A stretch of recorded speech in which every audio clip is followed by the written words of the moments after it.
There is a time in your life when it appears to be defeat from the outside. Your prayers seem to go unanswered.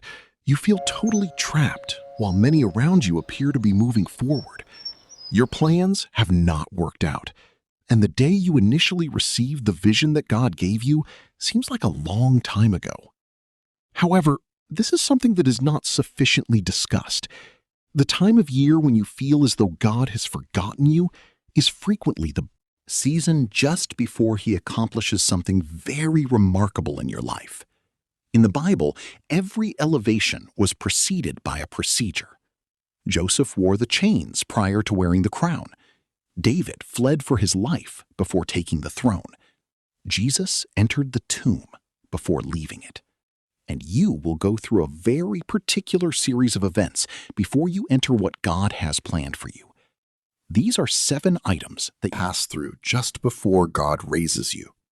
First, God's strange quiet. God becoming silent is the first indication. Your prayers seem to be hitting the ceiling. The word no longer leaps off the paper as it once did. Worship becomes lifeless, and the closeness you once experienced seems far away. And the enemy will bombard your head with inquiries during that quiet.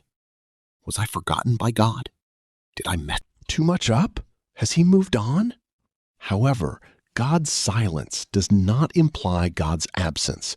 It is God's preparation. Consider how a surgeon needs the operating room to be very quiet and still. There's a severe problem. Something is being purposefully and meticulously corrected. The silence that precedes ascension does not indicate that God has ceased to work. It indicates that the work being done inside of you is too sensitive for noise. Remain silent. Avoid running from it. There, something holy is developing within you.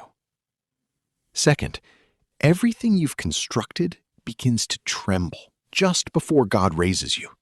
Your relationships, profession, plans, and even your own confidence begin to feel shaky. The earth moves beneath you. What was once solid begins to feel shaky. It's also very scary. However, God only leaves what cannot be disturbed after shaking what can be shaken. Your life is not being destroyed by him. What doesn't belong in your next chapter is being eliminated by him. Every collapsing building in your life at the moment is creating space for something greater and more enduring than what you lost. It was never intended to go where you were going if it is trembling. Have faith in the demolition. Thirdly, you feel totally isolated. People leave.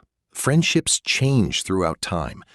Some of the individuals you assumed would be by your side during this season have either distanced themselves or disclosed their true selves. And one of the most difficult aspects of the process is the loneliness that results from this. But take note, God is not punishing you by taking people away.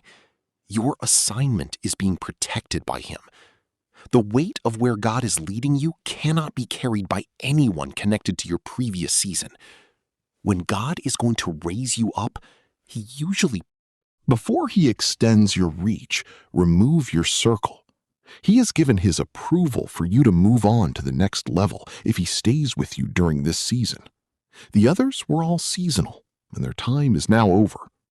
In reality, what appears to be desertion is God paving the way. Fourth, you begin to feel suffocated by your previous routines and perspectives. Things that used to make you feel good stop fulfilling you. Previously effective diversions are no longer effective. It begins to feel like a costume that no longer matches the version of yourself you've been performing for years. Your flesh wants to return, which is why this hurts. You are strongly drawn to your comfort zone. However, your spirit is being extended. And it's not only your circumstances that God is working on. It's something deep within your nature. He's not merely setting you up for success. He's getting you ready for the job. One of the most obvious signs that God is at work in your life is the discomfort of outgrowing your former self. You have to let go of your former self in order to prepare for that kind of thing. Fifth, you are put to the test in the very field where you are going to be promoted. Whatever aspect of your elevation, leadership, ministry, money, connections, or influence, that is the Joseph's ascension was linked to power and integrity, and he was tried in both areas at the same time. That God tests you and the enemy assaults. Potiphar's wife put his morality to the test, while his brothers put his authority to the test. He passed both exams, and his elevation was evident when the time came. The test is always a sneak peek. Pay great attention if you are currently being pressured in a certain place. Focus. You are not being punished by God in that regard. He's making you eligible for it. Sixth, you are more motivated than ever to pray. God brings you to your knees prior to elevation. The season becomes too much for you to handle on your own, and all of your independence is taken away.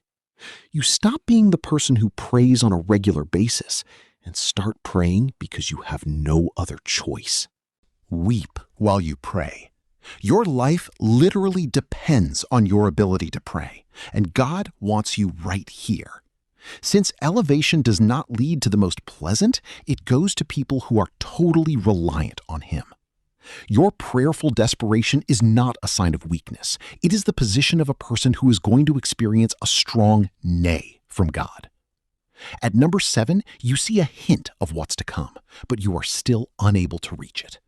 Before the voyage is over, God will provide you with a vision, dream, word, sign, or other indication of your arrival. He then forces you to wait. You are unable to touch it, but you can see it. You can't control the time, but you know it's coming. The promised land was seen to Abraham. From the top of the mountain, Moses witnessed it. Years before he was crowned, David was anointed king. Time is not squandered in the interim between the promise and its realization. It is where character is strengthened and faith is developed. God wants you to trust the process, even if it is unpleasant, so He reveals you where you're going early.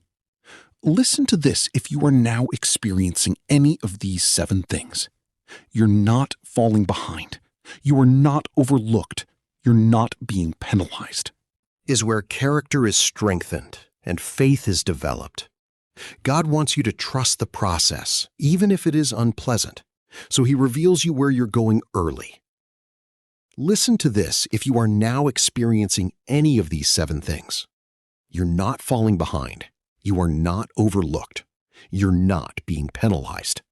Tell me which of these 7 things you are currently experiencing by leaving a comment below. I want you to know that you are not alone in this, and I want to hear from you. Give this video a like and subscribe to the channel if it touched you today so you don't miss any more. Every week, we are here to remind you of who God says you are and to bolster your faith.